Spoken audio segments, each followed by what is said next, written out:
Bonjour, alors nous nous trouvons aujourd'hui chez Claude Burkel, que nous connaissons bien à la taverne, qui a un appareil assez particulier à nous montrer, à nous démontrer et nous amener sur des réflexions qui pourraient être assez modernes. Alors Claude, cet appareil, c'est un appareil assez ancien qui servait à des choses médicales. Alors, oui, c'est un appareil qui a été créé dans les années 40, vous voyez, on est loin.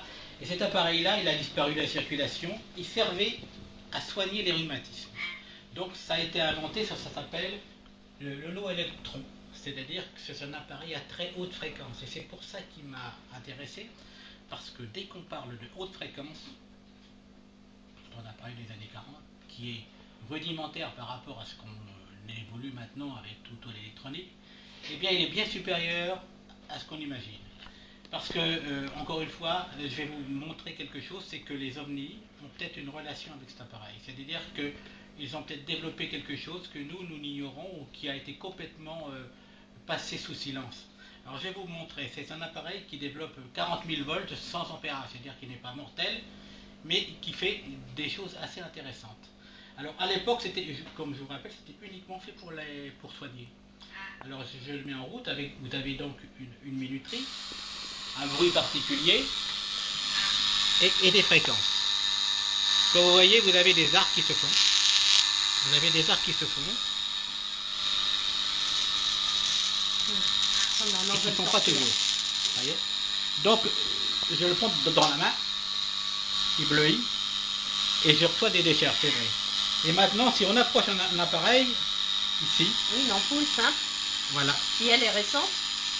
De quoi? C'est un néon. Oui, c'est un néon, c'est récent. Oui, c'est un néon. Oui, qu'on achète au supermarché. Regardez, le néon, regarde, tu peux le prendre. Et voyez, il peut s'allumer. Simplement en se touchant. À partir du moment donné, les fréquences travaillent. Voilà. Voilà. Alors tu le tiens dans la main. Voilà. Si c'est pareil, regarde celui-là par exemple, il va changer de couleur. Alors pourquoi ces changements de couleur? Explique-nous. Parce que la composition des néons n'est pas les mêmes à l'intérieur du tube. Lorsqu'on voit des ovnis, ils changent de couleur. Et on s'aperçoit qu'ils font des bruits aussi, ce sont des hautes fréquences. Donc on devrait se poser des questions. Pourquoi? Regardez, je vais changer d'eau. Je vais mettre celui-là. C'est tout, hein. Donc je le tiens.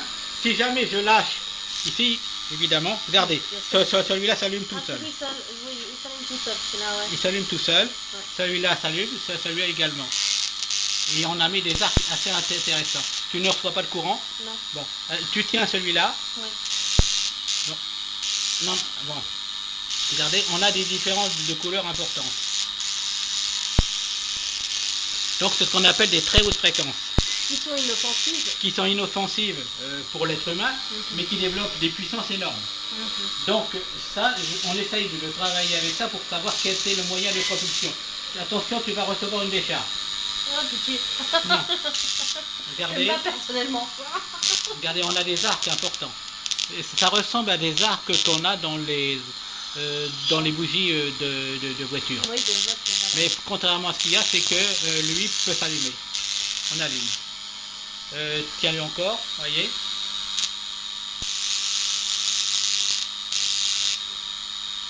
Donc c'est un appareil très particulier. Oui, il faut faire attention parce que des fois c'est pas évident à te tenir. Mais ce que je voudrais faire comprendre à travers cet appareil, c'est que on peut avoir des propulsions importantes d'énergie. Des propulsions importantes sans quoi? Sans énergie très coûteuse. Sans énergie très coûteuse. Mais quand on parle d'apparition de couleurs, de transformation de forme, etc., il y a certainement un rapport dans les hautes fréquences. Et quand je parle, moi, qu'il faut travailler les hautes fréquences pour savoir comment sont les propulsions, comment ils fonctionnent, eh bien, il faudrait peut-être se pencher sur le problème. Je vais te donner d'autres informations. Tu prends ça. N'aie pas peur, vous voyez? Vous voyez? Sans même les toucher. Qui s'allument. Qui nous permettrait de pouvoir les voir. Voilà, de les voir et changer de couleur en fonction de leur façon de travailler. Ils ont des propulsions différentes, ils ont des moyens différents et ça donne un aperçu dans le sens qu'il faut maintenant faire des recherches. Quand même qu'on a des fréquences ici à 40 000 volts, fréquence hein, à 40 000 volts, hein, qui ne brûle pas. Hein.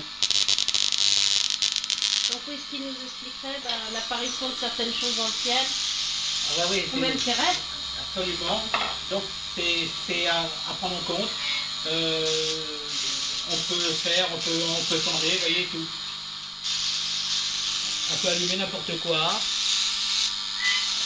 Donc des fois on a des choses brillantes, on dit mais ils se brûlent, ils sont lumineux, ils doivent être en feu. Non, pas du tout. Pas du tout. Pas du tout. Tu veux, regarde. T'as peur? Non. Non mais... Ça fait un petit peu comme l'électricité statique sur les chariots. Oui, mais c'est supérieur à l'électricité statique. Oh, des fois on se rend des donc on a, à cette époque-là, il y avait différents appareils qui permettaient de voir, par exemple, on avait des choses différentes. Ça devait être utilisé pour certains organes. Vous voyez, qui sont beaucoup plus... Celui-là est beaucoup plus... Alors il y a forcément un rapport avec les électrons. Oui. Voilà, puisque... Voilà. Hein. Alors, les électrons se déplacent d'une façon continue sur des câbles électriques. Voilà.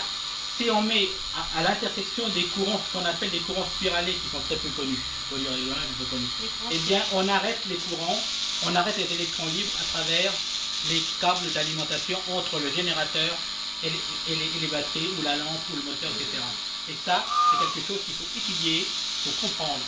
Alors si quelqu'un peut se mettre en communauté nos recherches pour pouvoir évoluer un peu plus parce que franchement, moi ça me désole de voir qu'on ne prend pas conscience de certaines réalités qui sont pourtant à côté de nous et puis que l'on ignore. C'est triste, mais enfin c'est comme ça. Mais enfin, bon, ça c'est ce qu'on appelle un appareil très ancien et j'ai découvert ça par hasard et puis j'ai travaillé dessus. Donc on a même ici ce qu'on appelle un appareil pour faire des électrochocs. Des électrochocs? Oui, des électrochocs. Donc on a des très très très importants. La couleur n'est plus la même là. Oui. On a des électrochocs, tu vois là. Voilà. On regarde les étincelles qu'on fait. Moi j'ai soigné des verrues avec ça. Des verrues? Oui. Tu as brûlé des verrues? Oui, des brûlés, oui. Et donc, alors, la différence de couleur, je le répète bien, en fonction de la composition de l'intérieur des tubes. Il y a du fréon, il y a du néon, il y a ce qui fait les couleurs différentes à chaque appareil. Donc, on peut allumer, avec cet appareil, on peut allumer des dizaines de néons, mais très peu de courant. Parce que si on a ici 30 appareils, ils vont tous s'allumer. Et on n'aura pas plus de perte d'énergie.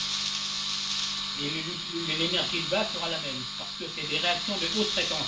Et la haute fréquence, c'est une source d'énergie qu'on ignore encore actuellement dans nos technologies modernes. On pourrait faire avancer des gros appareils. Oui, mais je vous signale aussi que la haute fréquence a des inconvénients, c'est que par certaines mal intentionnées, elle peut tuer. Bien sûr. Et ce qu'on appelle la haute fréquence devient les hyperfréquences où on peut faire des arrêts cardiaques. C'est très négatif.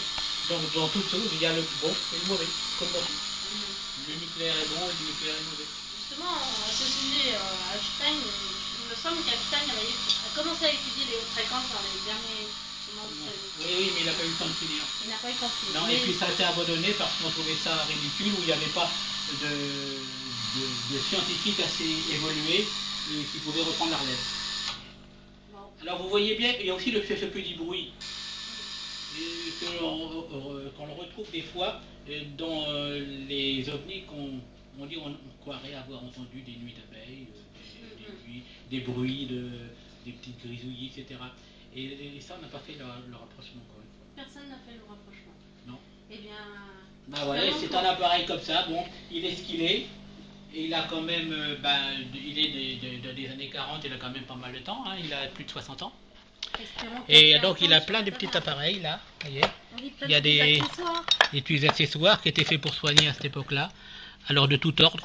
Vous voyez, il y a des choses assez magnifiques en verre. qui sont jolies. Et j'en ai d'autres aussi. Donc je ne sais pas à quelle particularité de chaque appareil avait pour soigner tel organe, mais en fait compte, c'était quand même assez particulier. Alors, assez important. soigner l'être humain sur haute fréquence, Oui, avec l'énergie spiralée, c'est ça? oui, tu me disais. le magnétique, le magnétique spiralé. Le magnétisme Moi, c'est spiralé. le terme que j'ai employé d'une chose qui existe dans l'univers et qui est très peu employé. On peut dire qui est nul et que personne ne connaît. On m'a dit, mais qu'est-ce que c'est que cette chose-là? Qu'est-ce que tu as inventé encore? T'es pas un peu fou? Pourtant, la spirale est à l'origine de pas mal de symboles, Tout, puisque on retrouve dans cette fameuse spirale nos fameux gènes identitaires, génétiques, on va dire comme ça, là, ces choses que l'on voit en spirale. oui, On peut l'ADN. retrouver l'ADN. Voilà, Quand on fait des études d'astronomie, on sait bien que tout ce qui est dans l'univers est en spirale. Les galaxies, c'est des nébuleuses spirales. Bon. On sait que dans la petite chose, les escargots, ils sont en spirale. Les petites choses que l'on trouve dans la mer, les colimaçons, tout ça, tout est spiralé. Qui Quand sont on à fait l'origine couler, de la vie, en plus. Tout ce qui est dans la mer est à l'origine de la vie qui est sur Terre. voilà, c'est une évolution permanente. Même de l'eau qu'on fait couler dans En le lavabo spirale. tourne en spirale. C'est-à-dire que là, il y a quelque chose de primordial qui fait que on ne peut pas dédaigner l'élément spiralé dans l'univers. Et on n'a jamais été franchement dans la recherche dans ce domaine-là. C'est affreux. Moi, je suis assez perplexe de dire que nos scientifiques n'ont pas du tout pensé à des choses. Et comme tu disais tout à l'heure, qui était intéressant, Einstein, avant sa mort, a eu ses premières idées. Après la relativité restreinte et la relativité absolue de l'univers, il a abordé ce problème qui n'a pas pu finir. Et que personne n'a repris après lui. Ou alors j'en ignore, mais en fait, quand les conclusions actuelles, c'est fait qu'on n'a rien de concluant, il n'y a rien qui est à élaborer dans ce sens-là. Si, je pense que ces travaux ont été repris, mais les gens cherchaient des choses très compliquées, alors que quand on regarde ces appareils-là, finalement, c'est quelque chose qui va vers le simple. Et si on ne se tourne pas assez vers le simple, on ne trouve pas de solution, parce que tout ce qui est compliqué n'est pas forcément la solution. Ben, justement, c'est ce que je disais, si on veut évoluer dans les recherches ufologiques, n'allons pas chercher des trucs compliqués dans une technologie moderne qui n'aboutit pas. Revenons en arrière, essayons d'analyser notre culture comme étant déjà dans des voies sans issue. Revenons en arrière et regardons un peu ce qui est simple. Et ce qui est simple, c'est ce qui était tout autour de nous. C'est ça. On a perdu de la connaissance alors, d'après toi, Claude? On a perdu de la connaissance parce qu'on a voulu aller trop loin dans notre technologie. Revenons en arrière et voyons les choses les plus simples. Les choses les plus simples, c'est ce qui nous entoure. Et il y a des célèbres philosophes qui ont dit, vous avez des yeux, vous ne voyez pas, vous avez les oreilles, vous n'entendez pas, vous avez une bouche et vous ne parlez pas de ce qu'il faut avec. Alors, c'est à réfléchir. Ce sont des phrases fortes qui sont la à méditer. Et surtout à réfléchir, oui, à méditer, à réfléchir. Et je pense que dans l'avenir, on va peut-être se retourner vers cette direction-là. Alors, merci à tous.